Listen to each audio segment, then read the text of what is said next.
Today I'm going to show you how to make a really good tasting semi-homemade pizza. This is how I do it, and it's one of the next best pizzas close to being perfect. So here we go. This is my recipe again for a semi-homemade pizza, and basically I start out with your Pillsbury pizza crust, and I start by rolling it out onto a pan.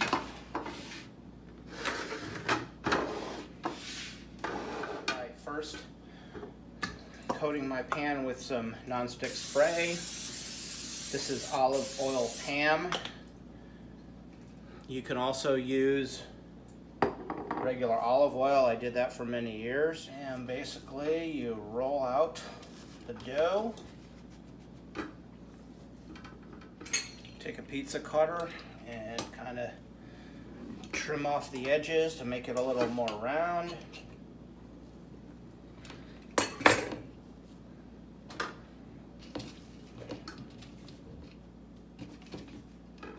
Once you've laid your crust out nice and thin, trimming all the edges, this is what you get. You're going to top your pizza with. Next, I'm going to make the sauce, semi-homemade, of course. Making my own sauce,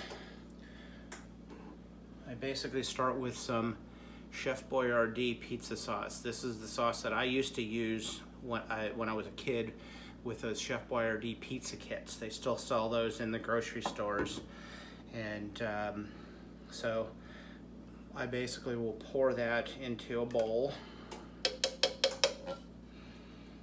And then I add some, I like this tomato paste, Cento brand tomato paste. It kind of thickens up the sauce a little bit. So I'll add some of that into the sauce. If you want, you can use whatever sauce you like, but this is the recipe that gives you the exact flavor of the pizza that I like to eat. So once you pour about half a tube of that into the bowl, the secret ingredient to a really good tasting sauce is using a liquid smoke, because that kind of cheats and gives you a little bit of the flavor of something that was like from a wood-fired pizza or a coal-fired pizza. And I add, I don't know, tablespoon in there. Then I add a little bit of Italian seasoning.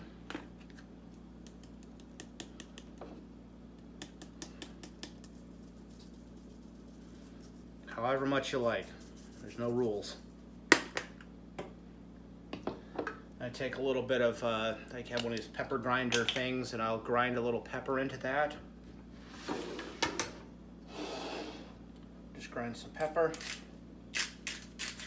However much you like. And then I mix the sauce. Mix it all up.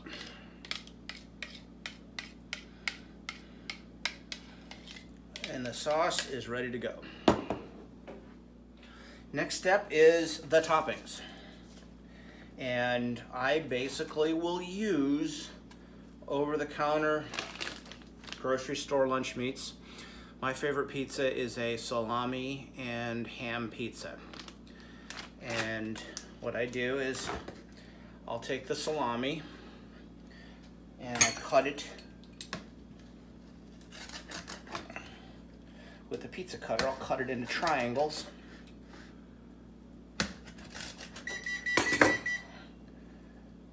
To use as my toppings.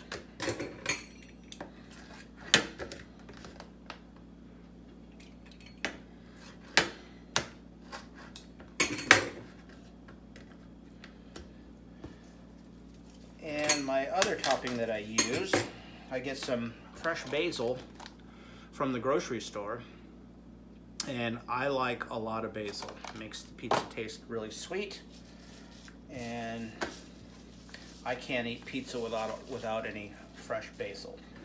So I will basically bunch that up and chop it up with the pizza cutter. That kind of lets the oils out of the toppings, out of the basil, and really adds a good flavor to the pizza.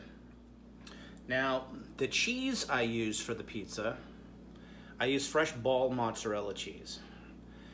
I tried using the stuff in the bag in the grocery store, the pre-shredded, but I found that the cheese is pretty dry. It tastes really dry, and it just doesn't have that really good cheesy flavor. So I will take fresh mozzarella and basically I cut it up into rough slices, and I will break it into pieces and I will top the pizza with it. So with my pizza crust already laid out, I will now put some topping on. Make sure all your tomato paste chunks are broken up and mixed in with your sauce. And I lay it out drops like this. I don't spread it around with a spoon, I just lay drops like that on my crust.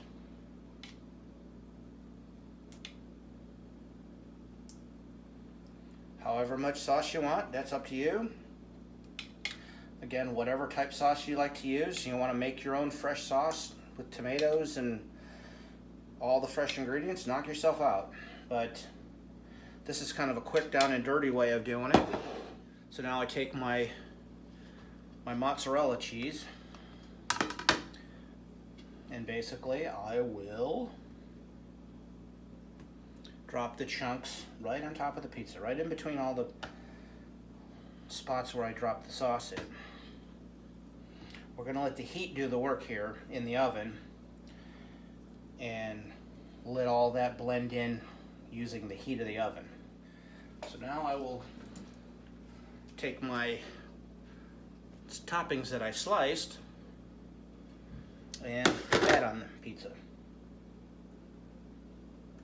Put it on there like a puzzle. I find all the cracks and put them on all the areas not topped.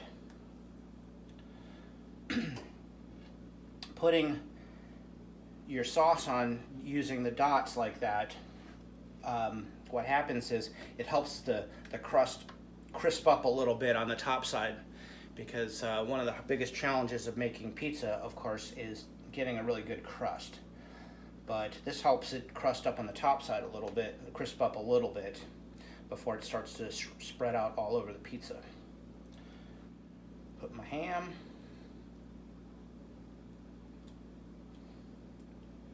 If Canadian bacon wasn't so expensive, I probably would use Canadian bacon, but this is fine. Packaged ham, whatever you like. I use honey ham. Sometimes I use smoked ham, but that's all pretty similar.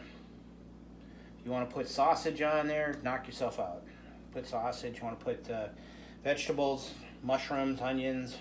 But keep in mind, the more toppings you put on the pizza, the more difficult it is that you're going to get a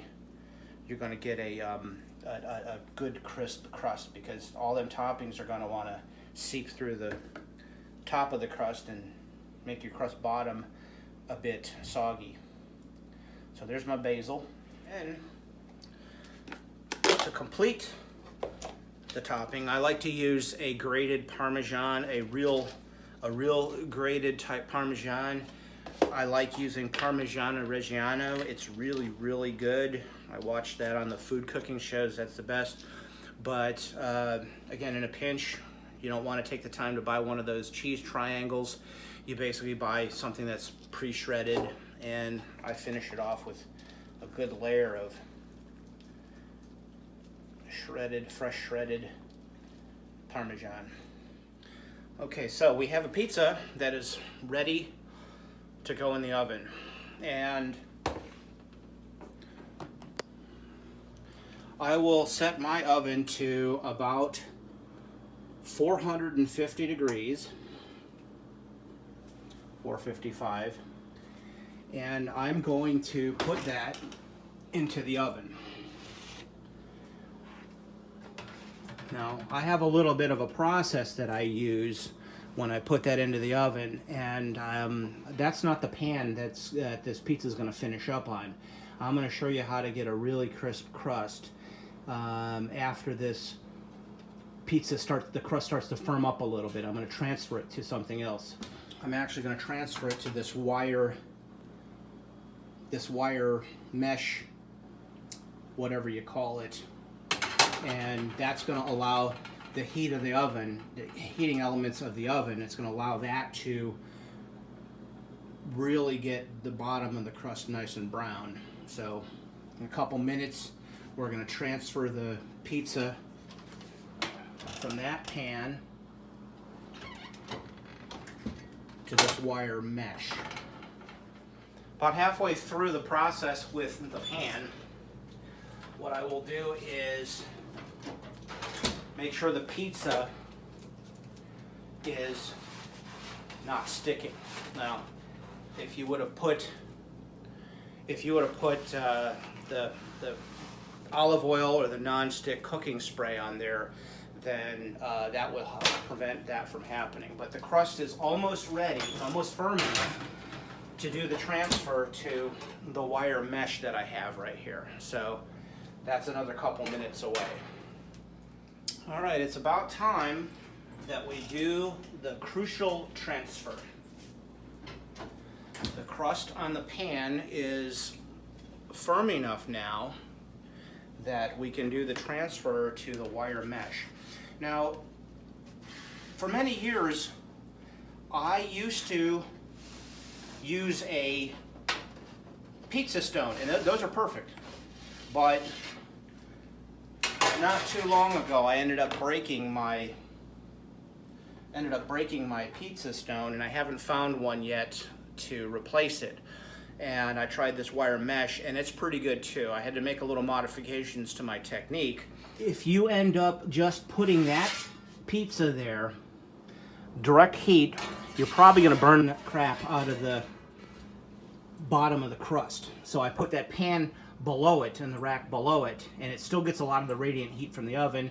It crisps the crust pretty well, and the top gets brown as well. So I'm going to put that in there for about another 10, 12, maybe 15 minutes, and I will then show you what it looks like when it comes out of the oven. Okay folks, time has come to where I'm going to remove the pizza from the oven.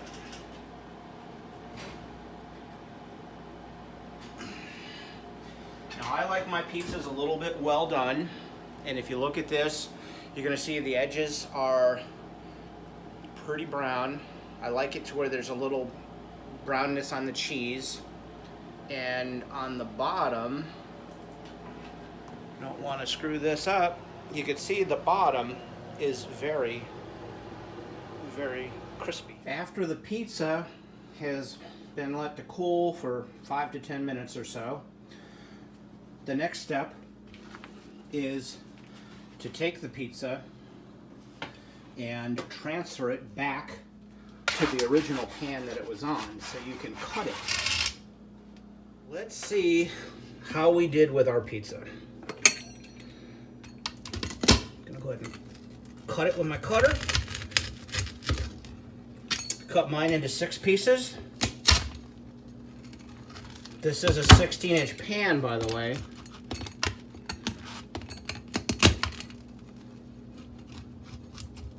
Here we go.